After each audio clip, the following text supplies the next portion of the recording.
Hello and what's up mga Carverman. So today's video, flex ko lang sa inyo mga Carverman ang huling project sa Taginit. So tawag ko dito is huling hirit sa Taginit.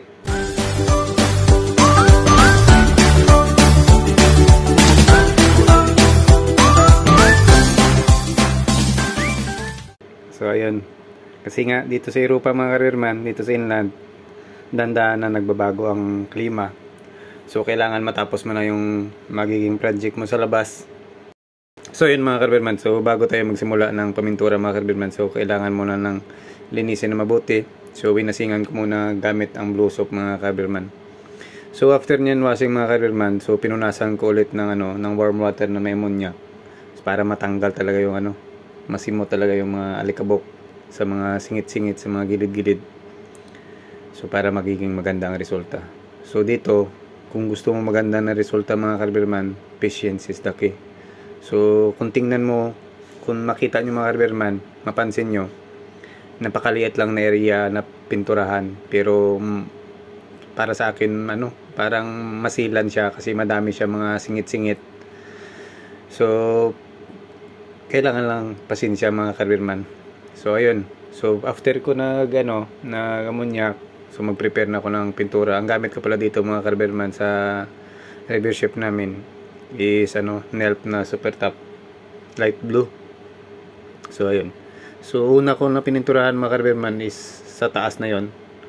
Then ang mga singit-singit, ang mga maliliit na mga area, kasi para mas madali pag magpintura na ako sa mga malapad na area, wala na masagabal mga Carverman. So ayun.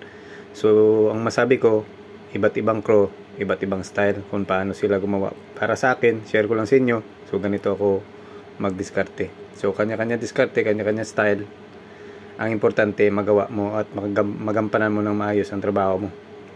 So yun mga Carverman.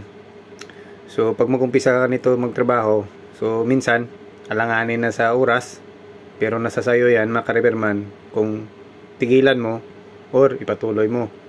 Ikaw ang magdiskarte kung paano mo gagawin, kasi kung tigilan mo yan, ikaw pa rin ang balikan mo pa rin yan. So kung matapos mo, pahinga ka na rin, papahinga ka na agad. So nasa sa inyo kung paano kayo magdiskarte sa trabaho nyo. So ayun, so ang kagandahan ng mga Carverman, basta hawak mo oras mo, walang pressure, madali mong trabaho mga Carverman. So ganito kami dito sa inland mga Carverman, especially sa mga nagbabalak pa lang na lumipat din dito sa inland.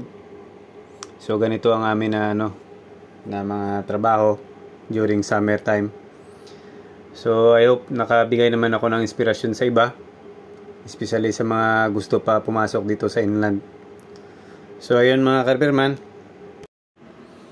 walang mahirap na trabaho mga Carverman, basta galing sa puso mo at gusto mo. So sabi ko nga, work with fun lang mga Carverman. So God bless and ciao.